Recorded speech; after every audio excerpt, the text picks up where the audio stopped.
મહાપ્રભુજીના બે સ્વરૂપની મુખ્ય રૂપે ચર્ચા. એક મહાપ્રભુજીનું અગ્નિ સ્વરૂપ અને બીજું મહાપ્રભુજીનું સુધા સ્વરૂપ.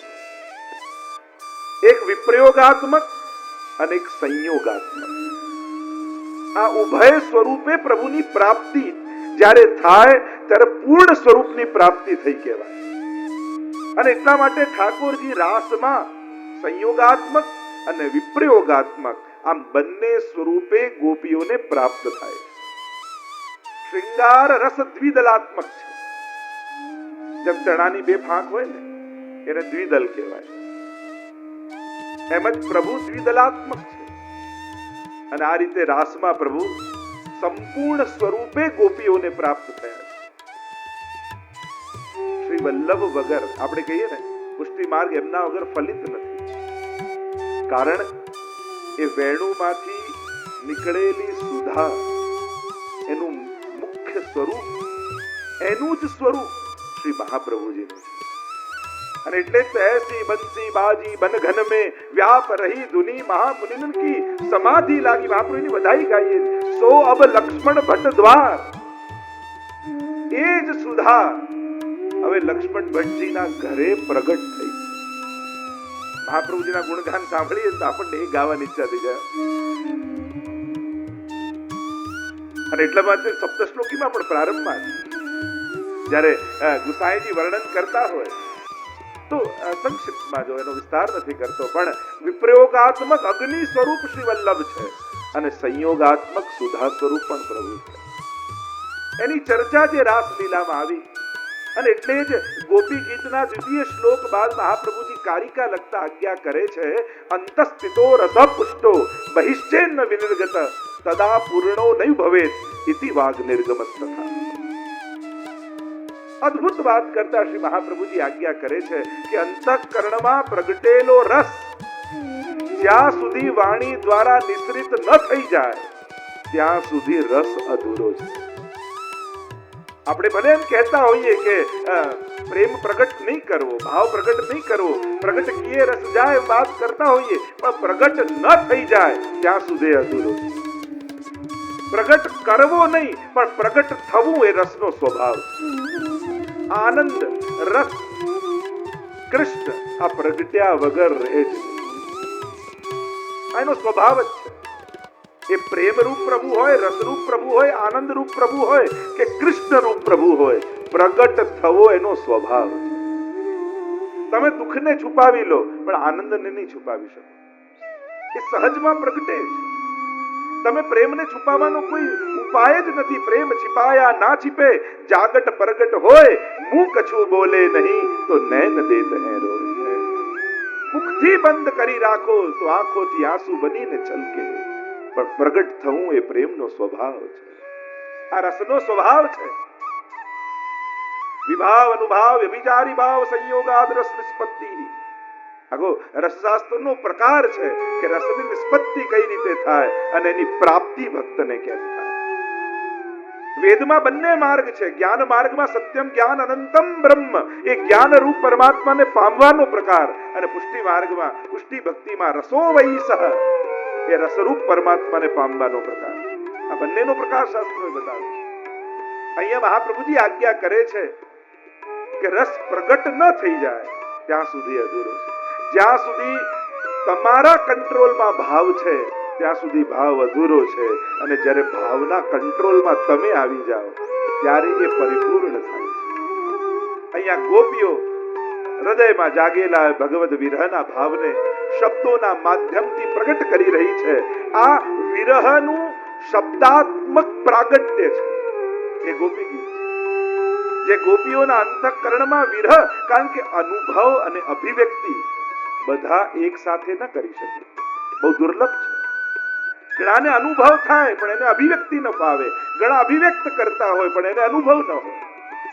આ એક ગોપીઓ એવા છે કે જે અનુભવ અને અભિવ્યક્તિ, આપણા અષ્ટછાપ ભગવદીઓ એવા છે જે અનુભવ અને અભિવ્યક્તિ એક સાથે કરી શકે છે. બાકી કઠિન છે. ડૂબે સો બોલે, કારણ કે જ્યારે પણ રસનો અનુભવ કરતા હોઈએ ત્યારે એને ગાઈ ન શકીએ. એટલે તો વેણુ ગીતમાં જ્યારે બરહા પીડમ નટવર વપુ કર્ણયો આ સ્વરૂપનો ગોપીઓ અનુભવ કરી રહી છે ઘરમાં, તો ગાઈ ન શકી એટલે સુખદેવજીએ ગાવું પડ્યું. કારણ કે જ્યારે જે ક્ષણમાં પાન છે એ જ ક્ષણમાં ગાન ન થઈ શકે. તમને કોઈ દૂધ આપે પીવા માટે ને હજી તો કોળિયો ભર્યો હોય ઘૂંટડો, અને કોઈ પૂછે કેવું લાગ્યું, તમે શું કરો? બહુ મીઠું. મુખમાં હોય ત્યાં સુધી ન કહી શકાય. જે ક્ષણે પાન થાય, જે ક્ષણે ગાન નથી થઈ શકતું. ડૂબે સો બોલે નહીં, બોલે સો અંજાન, ગહેરો પ્રેમ સમુદ્ર કો ડૂબે ચતુર સુજાન. તમે ઠંડા પાણીમાં કોઈ ડૂબકી મારે અને અંદર ડૂબ્યો હોય ને કોઈ પૂછે પાણી કેવું છે, તો ડૂબેલો ન બોલી શકે. એને જલ્દી બહાર આવવું પડે. બહાર નીકળે પછી કે હા બહુ ઠંડુ પાણી છે. પણ ડૂબ્યા હોઈએ ત્યારે ન બોલી શકાય. એમ જ જે ક્ષણે સંયોગનો આનંદ છે એ ક્ષણે ગાન નથી. અને એટલા માટે જ આપણે ત્યાં અષ્ટ સખાઓના બે સ્વરૂપ લીલામાં બતાવ્યા. સખા સ્વરૂપ પણ કયા અને સખી સ્વરૂપ પણ કયા. કારણ કે અહર્નિશ લીલા ગાવાની છે ને. દિવસમાં સખાઓને સંયોગ છે અને સંયોગમાં પાન હોય એટલે ગાન ન થઈ શકે. એટલે ગૃહે ગૃહે ગોપ વધુ કદંબા સર્વે મિલિત્વા સમવાપ્ય યોગમ પુણ્યાની નામાની પઠંતિ નિત્યમ ગોવિંદ દામોદર માધવેતિ. ગોપીઓ ગાય છે. અને રાત્રિની લીલામાં ગોપીઓને સંયોગ છે એટલે ગોપીઓ પાન કરતી હોય તો ગાન ન કરી શકે, એટલે સખા સ્વરૂપે ગવાય છે. એટલે અષ્ટ સખાઓના બે સ્વરૂપો છે. કારણ કે અહર્નિશ લીલા, અહર એટલે દિવસ, નિશ એટલે રાત્રિ. દિવસ રાત બંને લીલાના ગાન છે એટલે બે સ્વરૂપ કહે. તો જે ક્ષણે પાન એ ક્ષણે ગાન ન થઈ શકે, અને જે ક્ષણે ગાન છે કારણ કે વિપ્રયોગમાં ગાન છે. અને એટલા માટે ગોપીઓ અનુભવને અભિવ્યક્ત કરી રહી છે. આ સાધારણ મનુષ્યનો સામર્થ્ય નથી. કારણ કે તમે કોઈ આનંદ લૌકિક પણ પામીને આવ્યા હોય ને, કોઈ કે કેવી મજા આવી, તો તમે આમ વર્ણન કરો કે બહુ મજા આવી, પૂરેપૂરું તો ન જ કરી શકો. અને ગોપીઓ જે રસનો અનુભવ કરી છે, કારણ કે વિયોગ, વિરહ અને વિપ્રયોગ આ ત્રણેયની અવસ્થાઓ છે. હમણાં તો એની ચર્ચા નથી કરતો, પણ આ ત્રણેયની એક અવસ્થા છે. વિપ્રલંબ શૃંગાર એ જે કહીએ છીએ, ચાર રૂપે પ્રભુના અનુભવ શાસ્ત્રોમાં કયા આપણે ત્યાં. વિપ્રયોગ ધર્મ સ્વરૂપ, વિપ્રયોગ ધર્મી સ્વરૂપ, સંયોગ ધર્મ સ્વરૂપ અને સંયોગ ધર્મી સ્વરૂપ. આ ચાર રીતે પ્રભુની પ્રાપ્તિ કરી. તો વિરહ પણ વિપ્રયોગ પણ એક પ્રકારનો પ્રભુનો અનુભવ જ છે. અને ગોપીઓ આ અનુભવ કરી રહી છે. પણ ગોપી ગીતનો વિરહ, વેણુ ગીતનો વિરહ અને ભ્રમર ગીતનો વિરહ, આ બંનેમાં ક્યાંક વિયોગ, ક્યાંક વિરહ અને ક્યાંક વિપ્રયોગ, ક્યાંક આંતર રમણ અને બાહ્ય વિયોગ, અને વિપ્રયોગ ધર્મી સ્વરૂપનો અનુભવ ત્યાં થયા. તો આવા અનેકવિધ પ્રકાર છે આપણે ત્યાં, જે વેણુ ગીતથી લઈ પછી ગોપી ગીત અને ત્યારબાદ યુગલ ગીત અને છેક ભ્રમર ગીત. ઉત્તરોત્તર ગોપીઓની જે અवस्था છે એ उत्तम बनती जाए. आइए प्रवेश करते हैं गोपी गीत में. पूर्वમાં દ્વિતીય શ્લોકમાં કહું કે પ્રભુ આપની કૃપા દ્રષ્ટિ, એટલે કૃપા કરવાનું પહેલું પ્રભુનું માધ્યમ એ દ્રષ્ટિથી કૃપા છે. જો સ્વરૂપાનંદનું દાન આ ચાર રીતે ઠાકોરજી કરે, આ ચાર માધ્યમો છે. પહેલી કૃપા કરવાનું માધ્યમ એ દ્રષ્ટિ છે. પ્રભુની દ્રષ્ટિ પડે અને પ્રભુ ભક્તોના મનોરથોને પૂરા કરી દે. આપણે ત્યાં પલ્લા આદિના પદોમાં આવે છે, ઠાકોરજી પલ્લામાં ઝૂલતા ઝૂલતા પણ જે ભક્તો દર્શન કરવા વ્રજ ભક્તો આવે અને જે ભાવના હોય, કેવલ દ્રષ્ટિ કરી એને એ ભાવનું દાન ઠાકોરજી કરી દે. એવા પુષ્ટિ પુરુષોત્તમનું, મર્યાદા પુરુષોત્તમ અને પુષ્ટિ પુરુષોત્તમમાં મુખ્યતઃ આ જ ભેદ છે. કોઈ મર્યાદા મંદિરના દર્શન તમે કરવા જાઓ તો એ જે લીલાનું સ્વરૂપ હોય એ જ સ્વરૂપે કૃપા કરે. અને કોઈ પુષ્ટિ માર્ગી હવેલીમાં પુષ્ટિ પુરુષોત્તમના દર્શન કરવા જાઓ તો તમે જે ભાવ લઈને આવ્યા હો એ ભાવનું દાન તમને કરે. તમારો જે ભાવ એ ભાવે. એટલે તો આપણે ત્યાં આવે ને કે બાલકૃષ્ણલાલ મદન મોહનલાલ થઈ ગયા. ભક્તનો ભાવ એ હતો અને આ મદન મોહનલાલ બન્યા. પુષ્ટિ પુરુષોત્તમની વિશેષતા જે છે. અને ગીતાજીમાં પણ પ્રભુએ કહ્યું છે ને કે યે યતા મામ પ્રપદ્યન્તે તાં સદૈવ ભજામ્યહમ. તું જે રીતે મને ભજીશ હું પણ તને એ રીતે જ ભજીશ. તો પહેલું માધ્યમ એ દ્રષ્ટિ છે. બીજું માધ્યમ એ પ્રભુના મુખારવિંદની સુધા છે. એની પણ આગળ યાચના ગોપીઓ કરશે અને મુખારવિંદથી બે રીતે ઠાકોરજી કૃપા કરે, વચનામૃત દ્વારા અને અધરામૃત દ્વારા. આ બંને રીતે કૃપા છે. ત્રીજી કૃપાનું માધ્યમ છે પ્રભુના શ્રીહસ્ત. અને આ શ્લોકમાં ગોપીજનો આની યાચના કરે. અને ચોથું માધ્યમ છે પ્રભુના ચરણારવિંદ. એની પણ આગળ વાત કરે. આ ચાર માધ્યમથી પ્રભુ કૃપા કરે. અહીંયા ગોપીજનો કહે છે વિરચિતા ભયમ વૃષ્ટિ ધૂર્યતે. હે વૃષ્ટિ ધૂર્ય, સંસારના ભયથી અમને નિર્ભય બનાવનારો આપનો કરકમલ, જેનું લક્ષ્મીજીએ ગ્રહણ કર્યું છે, એ કરકમલ જે અભયત્વનું દાન કરનારો છે, એ આપ અમારા મસ્તક પર પધરાવો. હસ્તકમળની યાચના ગોપીઓ કરે. ગોપીઓ કહે કે અમને ભય કોનો છે? સંસારનો ભય. આપણું ઉલટું છે. સંસારમાં બધું જ ગોઠવાઈ જાય. બાળકો ભણી લે, એમને જોબ મળી જાય, ધંધે લાગી જાય, બરાબર એફડી થઈ ગઈ હોય, પોતાનું સારું મકાન થઈ ગયું હોય, સ્વજનો બધા કયામાં હોય, એટલે આપણને લાગે બધું સિક્યોર છે. આપણે આપણી જાતને સુરક્ષિત માનીએ. સંસારની અનુકૂળતા આપણને સુરક્ષા લાગે છે અને ભક્તોને સંસારની અનુકૂળતાનો ભય લાગે કે આ બધું આટલું સારું થઈ ગયું, ક્યાંક મારું મન સંસારમાં ન જતું રહે. સંસારને નો ભય લાગે. કુમનદાસને સોનાની આરસી આપવા આવે ને માનસિંહ, તો એને ભય લાગે કે ક્યાંક મારું મન શ્રીજીને છોડીને આરસીમાં ન જતું રહે. મારે ન જોઈએ. जाको मन लाग्यो गोपाल सो ताही और कैसे भावेरी, लेकर मीन दूध में राखो जल बिन सचु नहीं पावेरी, जो सुरारन घूमी चलत है पीर न काहू जनावेरी. જેનું મન પ્રભુમાં લાગી. હવે તમે પેંડો ખાઈ લીધો હોય પછી ખાંડ વાળું દૂધે ફીકું જ લાગે. એમ જ જેને પ્રભુનો રસ ચાખ્યો હોય ને એને સંસારની અનુકૂળતાઓ સુખ નથી આપતી, એને તો ભય લાગે. જેમ કોઈ કન્યા હોય અને 12મું પાસ કરીને હવે કોલેજમાં આવી અને કોલેજનો પહેલો દિવસ છે, એટલે પહેલો દિવસ છે એટલે એને બીક લાગે કે પહેલા દિવસે કોલેજમાં જવાનું છે, એટલે પપ્પાને કે પપ્પા તમે મૂકવા આવો ને. બેનપણીઓને ભેગી કરી લે કે ચલો ને આપણે બધા ભેગા જઈશું, પહેલી વાર કોલેજમાં જવાનું.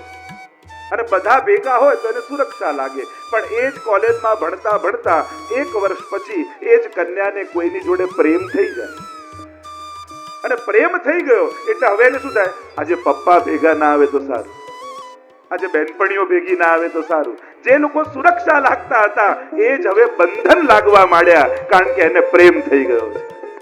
એમ જ જેને પ્રભુ સાથે પ્રેમ થઈ જાય એને પહેલા સંસાર સુરક્ષા આપતું હતું, હવે સંસાર જ એને બંધન લાગવા માંડે. એમ ગોપીજનો કહે કે અમને ભય સંસારનો છે અને સંસારના ભયમાંથી મુક્ત થવા માટે વૈષ્ણવો કોઈ સંસારી પાસે ના જતા. સંસારના ભયમાંથી મુક્ત કેવલ પ્રભુ કરી શકે.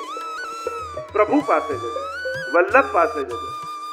તો શું સંસાર બગાડી નાખશે? ના. સર્વોત્તમજીની ટીકામાં ગોકુલનાથજી બહુ સુંદર આજ્ઞા કરે છે. નત્વા પિતૃ પદામ્બોજ સર્વ અભિષ્ટ પ્રદાયક. સર્વોત્તમજીની ટીકામાં જ્યારે ગુસાઈજીને વંદન કરે છે ગોકુલનાથજી, ત્યારે આ આજ્ઞા કરે છે કે ગુસાઈજીના ચરણારવિંદ સર્વ અભિષ્ટ દાતા છે. તો કહ્યું કે આ અભિષ્ટ વસ્તુઓ તો અન્ય ઉપાસનાથી પણ મળે છે. કોઈ દેવી દેવતાના આશીર્વાદથી ઘર મળી જાય, ધન મળી જાય, પત્ની મળી જાય, પરિવાર મળી જાય, પછી મહાપ્રભુજી અને ગુસાઈજી આપે અને કોઈ અન્યની ઉપાસનાથી મળે, એમાં ફરક શું?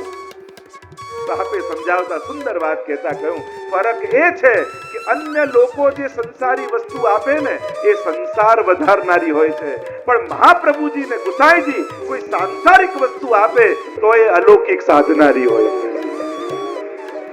એ ઘર આપશે ને તો એવું આપશે જેમાં ભગવત સેવા કરવાની ઈચ્છા થશે. એ સંસારને પરિવાર આપશે ને તો એવા પરિવાર આપશે કે જે સેવામાં સહાયક હશે. ધન આપશે ને દેખાતી લૌકિક વસ્તુ છે, પણ મહાપ્રભુજીની કૃપાથી મળ્યું હશે તો એ ધન આવા કથાના અલૌકિક કાર્યોમાં વપરાતા. જય હો. દેખાતી લૌકિક વસ્તુ પણ અલૌકિક સાધનારી. આ ફરક છે અન્યની પ્રાપ્તિ દ્વારા, અન્ય દ્વારા પ્રાપ્તિ ને મહાપ્રભુજી અને ગુસાઈજી દ્વારા પ્રાપ્તિ દ્વારા. ગોપીજનો કહે છે કે પ્રભુ આપનો કર કમલ અમારા મસ્તક પર પધરાવો. ઠાકોરજી કહે પણ તમે તો સ્ત્રીઓ છો, તમને હસ્તનો સ્પર્શ કેમ કરાવું? સુબોધનીમાં મહાપ્રભુજી આ રીતે સંવાદ રૂપે અર્થઘટનો કરે છે અને ત્યારે ઠાકોરજીને ગોપીજનો કહે શ્રી કરગ્રહ. શું લક્ષ્મીજી સ્ત્રી નથી? એ આપના કર કમલને કહી શકે તો અમે કેમ નહીં? કહ્યું કે મેં તો વિવાહ કર્યો છે લક્ષ્મીજી સાથે. કહ્યું હે વૃષ્ણિધુર્ય. વૃષ્ણિધુર્ય જાણી કરીને સંબોધન કર્યું, કારણ કે વૃષ્ણિ રાજાને અનેક પત્નીઓ હતી. તો પ્રભુ કેવલ લક્ષ્મીજીને કેમ? પૂર્વજોનો યાદ કરો, અમારો પણ સ્વીકાર કરો. ત્યારે કહ્યું કે મેં વિધિવત લક્ષ્મીજી સાથે વિવાહ કર્યા છે. અને ત્યારે સુબોધનીમાં મહાપ્રભુજી સમજાવતા કહે, ગોપીઓ કહે છે કે વિવાહ કરીને પત્નીની રક્ષા કરવી એ સાધારણ ધર્મ છે, પણ શરણાગતનું રક્ષણ કરવું એ ભગવત ધર્મ છે. અમે આપને શરણાગત થયા. શરણ આયે સોહી તારે, જે જન શરણ આયે સો. આપનો કર કમલ અમારા મસ્તક પર પધરાવો. સન્મુખ કીધા જે હુતા ભ્રષ્ટ અજાણ, અને નિર્ભય કીધા સિર પર ધરી નિજ પાણ. વલ્લભા વિમુખ હતા અને સન્મુખ કર્યા, અને નિર્ભય કીધા સિર પર ધરી નિજ પાણ.